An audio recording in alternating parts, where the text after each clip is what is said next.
শেষ পর্যন্ত এই দইয়ের বাটিটাকেও ছাড়লাম না। Hello everyone, welcome to DIY planter part 5। এই দইয়ের বাটিটা যখন আমরা দই কিনতে গিয়েছি তখনই আমার মাথায় এসেছে যে এই বাটিটা দিয়ে একটা ডিআইওয়াই প্ল্যান্টার বানালে অনেক সুন্দর হবে।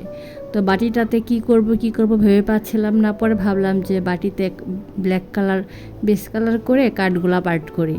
তো কাঠগোলাপ বিভিন্নভাবে আর্ট করা যায়, আমি এভাবে আর্ট করছি আর এটাই আপনাদের সাথে শেয়ার করছি। কালোর ওপরে অনেকে বেস কালার হোয়াইট করে তারপর কাজ করে, অনেক সময় বেস কালারটা না করলে কালার ফুটে না, কিন্তু আমার এরকম কোনো সমস্যা হয়নি। এর কারণে আমি সরাসরি হলুদ কালার দিয়ে আগে ফুলের পাপড়িগুলো দিয়ে নিচ্ছি।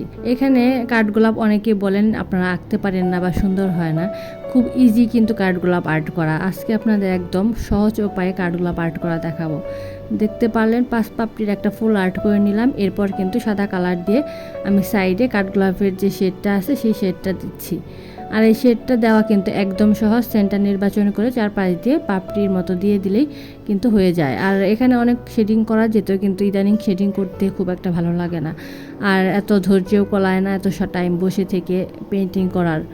আবার অনলাইনে অর্ডার নিতে হয়, সেগুলো প্যাকেট করে ডেলিভারি দিতে হয়, সব মিলিয়ে সময় হয়ে ওঠে না, এই জন্য করতে পারি না। সিম্পলের মধ্যে এই কাঠগোলাপটা কেমন হলো অবশ্যই কমেন্ট করে জানাবেন।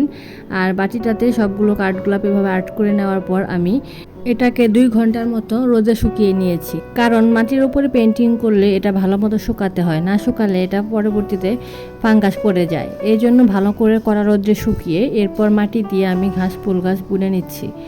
আর এই ফুলগুলো বোনার পরে কিন্তু কয়েকদিন পরেই ফুল ফুটেছে, যা আমি ভিডিও শেষে ছবি শেয়ার করব আপনাদের সাথে। তো এই ডিআইওয়াই প্ল্যান্টারটা আপনাদের কেমন লাগলো কমেন্ট করে জানাবেন। আর আমি এখানে যে রংটা ইউজ করেছি এই রংটা আপনারা আমার পেজেও পেয়ে যাবেন। এছাড়া আর্ট ম্যাটেরিয়াল সব কিছুই পাবেন।